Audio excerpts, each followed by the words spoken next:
Good morning દોસ્તો, આજે મારી પાસે એક મારા જૂના દોસ્ત યાનિકભાઈ આવ્યા છે. રિયુનિયન આઇલેન્ડ, ફ્રેન્ચ આઇલેન્ડ છે.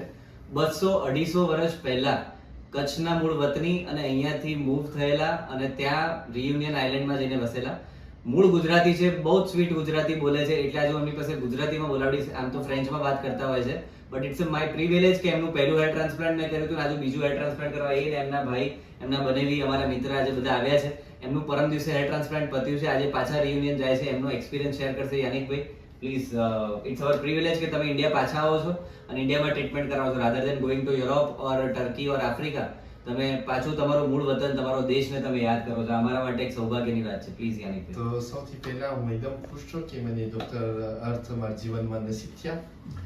તો પહેલી ફેરે મેં કર્યું રિસર્ચ કરી, તુર્કી જાઉં છું. મારા એક દોસ્તાર છે, પોતે અહીંયા આવ્યો હતો ને પોતે કર્યું ને પોતે મને રિકમેન્ડેડ કર્યો કે ડોક્ટર અર્થ પાસે જવાનું. તો મેં ફોનમાં એકદમ બાદ અમારી વાતો થઈ, એકદમ મને ભરોસો આવ્યો. હું આવ્યો, મને પરબાર લોકો મેં લઈ લીધા હાથમાં. મને બે ત્રણ સવાલ હતા, મને બધી સરખો જવાબ મળ્યો ને મને એકદમ ભરોસો આવ્યો ને મેં ગયા વર્ષે જાન્યુઆરીમાં મેં કર્યું. તો એકદમ રિઝલ્ટ બાદ આવ્યું. હું મુસલમાન છું, ઉમરામાં ગયો હતો, મેં આખું શેવ કર્યું, પાછા ફર્સ્ટ ક્લાસ ઉગી ગયા 2 મહિનામાં. પછી પાછું નસીબ છે અહીંયા આવવાનું. Thank you so much. તો જરાક મને બીજું જરાક બે ત્રણ જરાક કરાવવું હતું, એ મેં કરાવી નાખ્યું. મેં પરમ દિવસે કર્યું, બધું આ બાદ પસાર ને થઈ ગયું. આજે શેમ્પૂ કરી નાખ્યા ને હવે આજ રાતના હું જાઉં છું.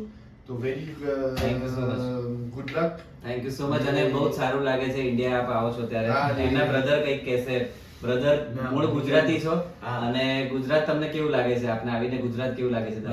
ગુજરાત તો બહુ મજા આવે છે ને મારા ભાઈનું જીત્યું, ડોક્ટરે બહુ સરસ કર્યું છે.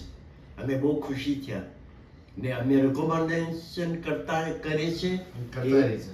રહીશું ને રહીએ છીએ કે ડોક્ટર પાસે તમે આવજો, ફર્સ્ટ ક્લાસ, કોઈ પ્રોબ્લેમ નહીં. ચાય બહુ સારી છે. હા, ચાય બહુ સારી. Thank you so much. તમારું ગુજરાત માટે શું કહેવું છે? ગુજરાતી લોકો, ગુજરાત આ તમારું વતન છે. હા, પછી એ વાત સાચી છે, અમારું વતન છે.